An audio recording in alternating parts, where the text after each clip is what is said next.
Hi guys, it's Kelly Latavola here and I'm back with another video for honeybee stamps. Today we're going to be making a card with actually lots of die cuts. So I still did a scene, but I just did it a little differently than I normally would. So I'm going to be using the cloud borders, the Sunburst Coverplate, and the Seasonal Sweeties stamp set. I also used the Hill Borders honey cut die as well. I'm going to be doing some distress inking for my background. I'm just marking where that cover plate is going to be so I know how far down I need to go with my inking. And I picked Distress Oxides for this. They give just kind of like a softer look. And I'm going to color her and her little puppy dog pal here with Copics. And so I wanted the background to be a little bit softer. The way that the cover plate's designed, the sun's in that top right-hand corner. So I wanted that part to be, like the circular part to be lighter. So I used squeezed lemonade there, and then I added some fossilized amber around that portion of it. And finally, I think the last one I used was spiced marmalade. And this was just to get some like variation in the sun rays, because you're not really going to be able to see this whole thing. Like straight up, I knew that when I was going into it, but it's kind of setting the scene for what I want my card to be. So I did add it to the bottom. I always do my inking twice. If you watch my videos, you know, once I get out to my darkest color, I always go back through. It's kind of just like my tried and true method with everything. For this, I did want there to be a little bit of like a rain look, or a very like, I guess I wanted the little droplets. So I'm using just clean water, and I'm sprinkling that on with a number 2 round brush. And then of course the perfect pearls for some shimmer, because all cards should have shimmer on them. All of them, all the cards. And so I wanted my clouds to be darker. So I didn't think that doing this particular technique on the clouds would work. But I thought that it would be for like the sunlight to have those kind of little spatters of lighter color. Speaking of the clouds, I am going to, if you were doing a card where you wanted them all to be, I guess you wanted it to be the full card, don't do the way that I'm doing it. I knew I was going to stack them up, and I only wanted it to be a portion of my card. So I'm starting with a Salty Ocean, and I'm letting it fade to white at the top. So much more heavy-handed on the bottom, letting it fade to white at the top. I'm using Salty Ocean, Faded Jeans, and Blueprint Sketch. Well, switch those last two because I used the Faded Jeans as my darkest color. But anywho, that's just the way that I did it, because I wanted it to look kind of like a storm was receding. That was just kind of the way that I pictured it in my head. And I think we all, when we're, you know, you sit down to make a card and this design, you have an idea of the way it's going to be in your head. Now for me, it almost is never that way. Like in real life, it never comes out that way. Cause I just kind of roll with the punches as necessary. But, this one actually did come out pretty much the way I had pictured it. So here I'm going through and I'm going to put down the cloud dies. Again, I knew I wasn't looking for a full panel, so I could cut each one of them out of one panel. But if you want something that's going to be covering like your whole card, you don't want to have to smush your little clouds together, then do ink separate panels. Don't just do it all on one, because once I cut these through, I'm only going to have little tiny sections, which you'll see. I forgot to give them something to stand on, so I have to go back, and this is how the Hills borders came into play. I was like building this whole scene, but they had no ground to stand on. So for that, I'm using Twisted Citron, and then I'm adding just a little bit of shading with the Lucky Clover. Tim Holtz keeps coming out with these Distress Oxides, and I'm waiting patiently for the Mowed Lawn one. That's where I'm at. That's where I'm living. I love Mowed Lawn. I think it's a beautiful color. And so hopefully next time around, Tim, not that you're watching my videos, Tim, but if you were, Tim, I would tell you, Mowed Lawn, please. And that, again, I just let that one kind of fade to white as well. I wanted it to be a lighter edge, as if the hill they were standing on was kind of catching the sunlight. So something unique about these border dies, you can cut them apart or you can leave them together. If you leave them together, it adds kind of this fun stitched detail at the top. And so I've left mine together because I wanted it to mimic that, that stitch detailing that I'm going to have in my clouds. in order to put this whole thing together, now, remember, I'm not, I want to put her in front, but I don't want her to have a die. I want her to look like she's part of the scene. So I'm going to temporarily adhere this sunburst. I keep wanting to call it a starburst. It's clearly a sun, Kelly. But this sunburst in the background so that I can start putting my parts back together like a puzzle. So I want those pieces to be glued to the background. And I want to be able to remove the template from around it. So Tombow Mono Multi Glue dries repositionable, and so that's why I'm able to do that. And I can just, pick them up and put them back together. This cover plate's really easy because even though there's 9 or 10 pieces, they're all pretty substantial sized pieces. So I'm not chasing anything around my desk or anything like that. You guys know how I feel about that. The fiddly stuff is not for me. But this actually came together really easily. So putting those all back in together, I toyed around with which one I wanted to use, if I wanted to use the positive or the negative. I ended up using the negative portion of it, but I ended up using the positive. I always mix them up. But the negative portion of it is beautiful, and I'll probably use that on another card. So I'm just going to pick that up, and then I'm going to put this into my Misty to start with some stamping. So I'm basically just going to lay out all of my clouds where I want them to be. You can see how tiny these strips are. You can't, on the bottom, it doesn't go all the way down, but it doesn't matter because the hill's going to cover it up. And the reason that I did that was to get placement for my stamp. And I'm going to stamp this down because I'm not using the dies.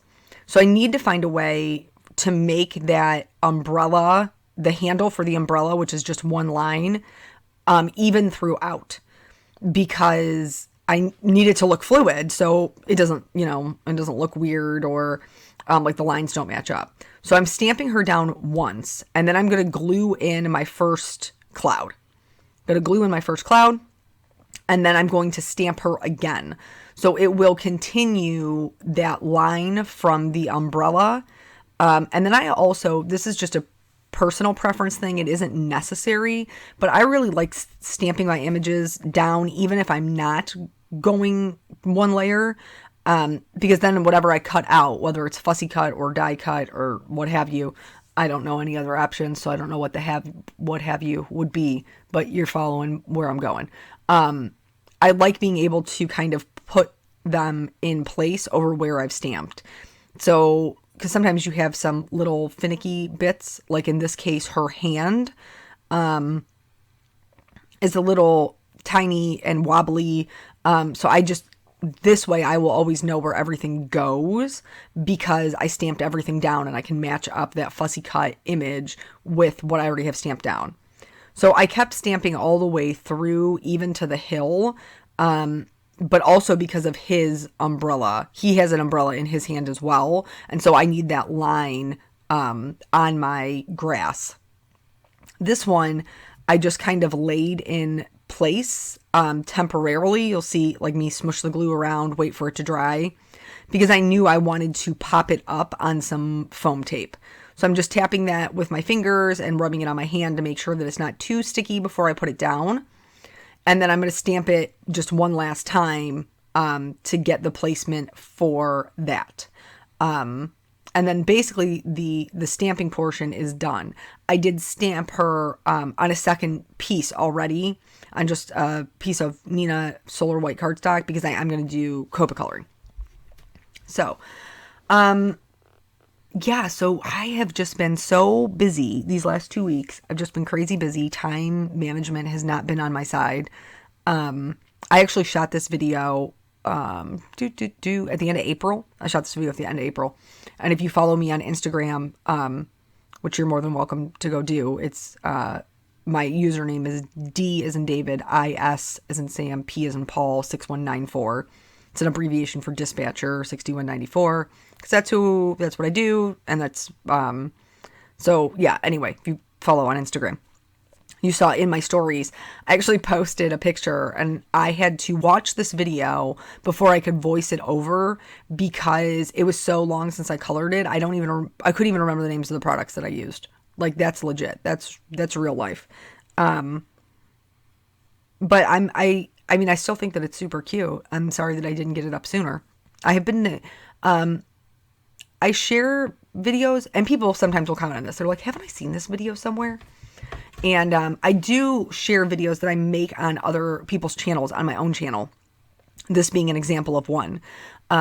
Because we don't all have the same subscriber base. So some people that follow Honeybee Stamps don't necessarily follow my own personal blog and vice versa. So if you ever think that you've seen a video somewhere and then I posted on my channel as well, you're probably right. You probably did see it somewhere. Her hair is pretty well detailed out. It's got a lot of lines in it. So I'm really just adding kind of minimal shading to that. Like in this particular instance, adding any sort of flicking or texture isn't going to be beneficial or really even noticeable, honestly, because of all the line work that's already in her hair. I don't know. This image, I think, was, well, the whole set, seasonal, what is it? See, I told you I can't remember the name. Seasonal Sweeties. I'm terrible. Has also like an autumn image in it with some leaves. So I don't know if all of it was intended to be for autumn, but I thought, you know, with her little trench coat, and umbrella, for sure I could use her for spring. I'm just a little late to the game getting it up there. But all of you out there doing your own thing, lives, you know, I'm momming, I'm working, I'm card making, I'm volunteering, I'm doing 100 different things. So please forgive please forgive me for how long it took me to get this up. So her hair being done, again, like I said, just, you know, minimal kind of shading. And then I'm going to move on to her little trench coat. And I wanted her to be relatively brightly colored. First of all, just because I love bright colors, that just makes me happy. But also because I wanted her to kind of stand out from that background. And so I thought red would be a great play with the blue and the yellow in the background. So I've already kind of got a primary color thing going on. For her, I'm doing my light source as if it was more of a center highlight. So as if the light was standing directly in front of her. Technically, the way that the card is, she should be backlit. There should be backlighting. So she should be dark. And that way it would look like the sun was coming from behind her. I'm taking some creative liberties because she's far too cute to just put into shadows. Sometimes I do that, you know, the backlighting technique. And if I do it, it's because I feel like that's the best way for that card to look. In her case, and her little cutie pie puppy dog's case, I did not think it was the best way for this card to look. So I just ignored it. And that's totally fine. You don't ever have to use a light source or be completely accurate when doing your coloring. It's still going to be pretty. Don't sweat that stuff. Like just roll with whatever you think is going to be the best look for your card. So for her shading, I'm adding it a little bit to the left, a little bit to the right. There's going to be some shading where her arm is kind of tucked into her body, where her hand's in her pocket. There's also going to be some shading where that trench coat lies on top of itself. So with the buttons on top, the shading would then be to the left. Just going through and doing that, adding that shading so that she's nicely, brightly colored. I just love bright colors. And I really wanted to do that umbrella rainbow. I don't know what to make. I can't get away from rainbows. I just love them so much. They make me so happy. My son's birthday was just a few days ago, and we're amping up for party time for my son's birthday. And when I was in the party supply store, they just had like a wall of like paper products, like napkins, cups, plates, all that stuff. And it was in rainbow order. And I was like, oh, you are making me so happy. You're making my little heart go pitter patter right now, because I just love a rainbow. Do you guys have like a favorite color combo? I love rainbows. Anytime I can work a rainbow into a card, I'm all about that. Speaking of rainbows, we're going to move on to the coloring of the umbrella. So the way that I did the coloring of the umbrella is I added shading coming down from the top and a little bit of shading up from the bottom. This is a round object, so in order for it to look round, the highlight is going to be kind of across that middle, and it'll be rounded out to make sense with the umbrella. I'm not going to show you every color. I'm just going to show you one or two here so you can kind of get the idea of the technique that I used. I will show you every color combination though. I know a lot of times people will ask like, what's your favorite color combo? Or do you have a page on your blog for your favorite color combination? And honestly, I don't. I feel like there's so many out there, and ultimately it's going to be what you like, what you're into. I will tell you, when I started my Copic collection, you've probably heard this story before, but I tell so many stories on this channel that I cannot even remember if you have heard the story before. See, that's the non-benefit to doing voiceovers, because in real life, like if we were just sitting here having crafty chats as friends, you would be like, Kelly, I know. And then I would stop talking. But since I don't know if you know, I'm going to keep talking. But when I picked my color combination, Jennifer McGuire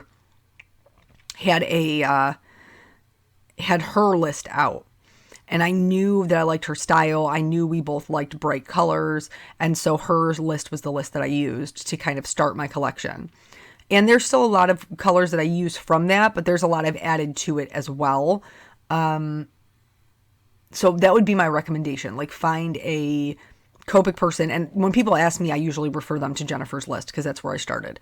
But find whoever it is that uses a color palette or a color scheme, an intensity of color that you really love, and then follow that. So here I am using some gray markers, and I'm going to do her scarf. And this is one of the ways I'm going to make it a little bit more springy. And I apologize because I don't know what I was doing. After I colored her scarf white, then I apparently forgot to I paused it, and I forgot to restart it when I did the actual detail on her scarf. So that is my bad. I also used the gray markers to add some shading up underneath that umbrella so that it would look like like one piece would look inside, and one piece would look like it was on top. So anytime you're shading anything white, you're just adding the shadows. So that's all I'm really adding here. I'm not stressing out about getting it completely perfect. I'm just adding some lines basically where there already are lines, and then leaving some white areas. The way that I did her detail on her scarf is that I just took a blue marker, which was one of the blues. Why can't I talk? One of the blues that I used in the umbrella. And I just did like 3 little dots next to each other.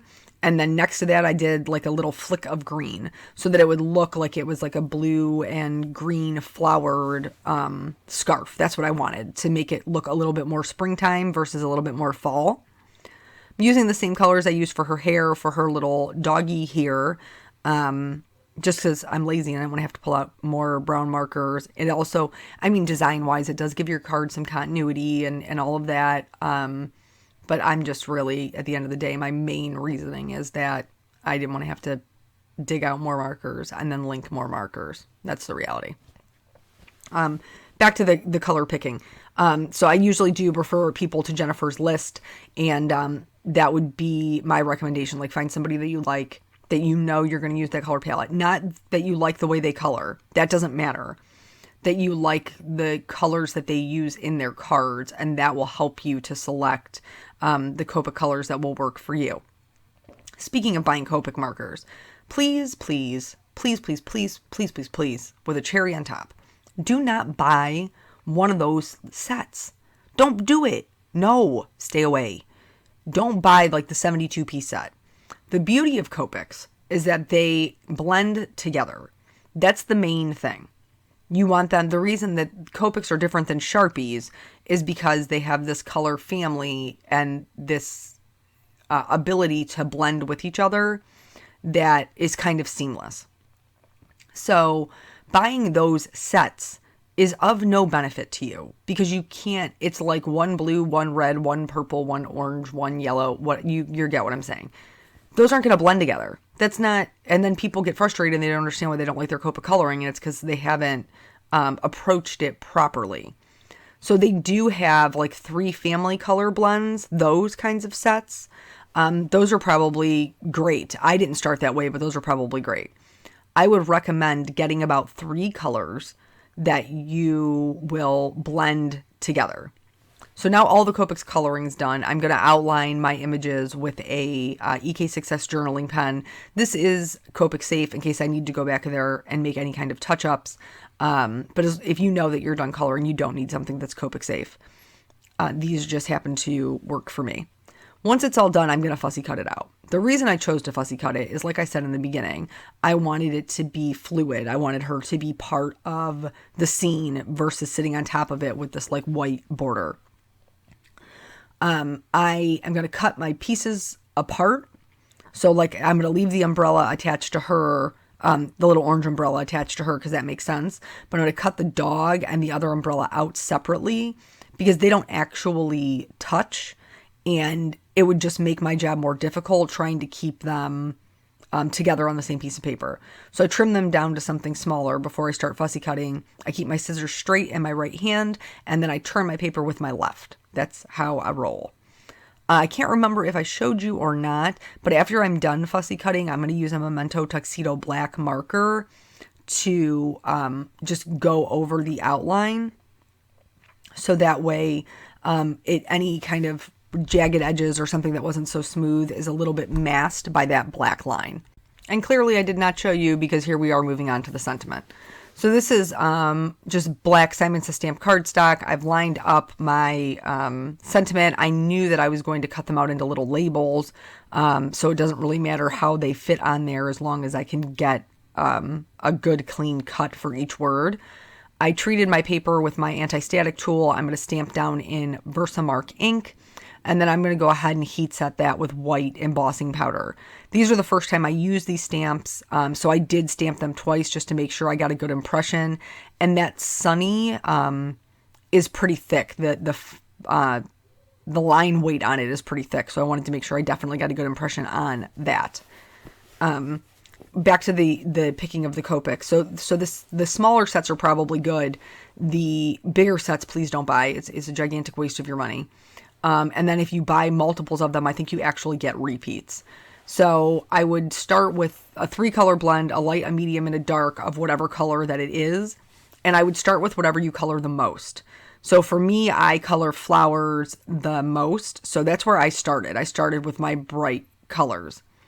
For somebody who does critters, I'd start with the E family. You know, get those browns, maybe some grays, things like that. I'm a big proponent of the grays. I know that they're not super fun, but they are super functional. So that would be just my very quick recommendation in a nutshell. I'm going to add some white gel pen. I added some to her eyes, also to the little dog's umbrella. I made it a little bit polka dotted so it had something fun going on. And then that is the whole card. So thank you guys so much for joining me. I hope one of these techniques will be something that you want to try, and I hope that Copic information was helpful for you. Thank you guys so much for joining me, and I will catch you on the next video. Bye.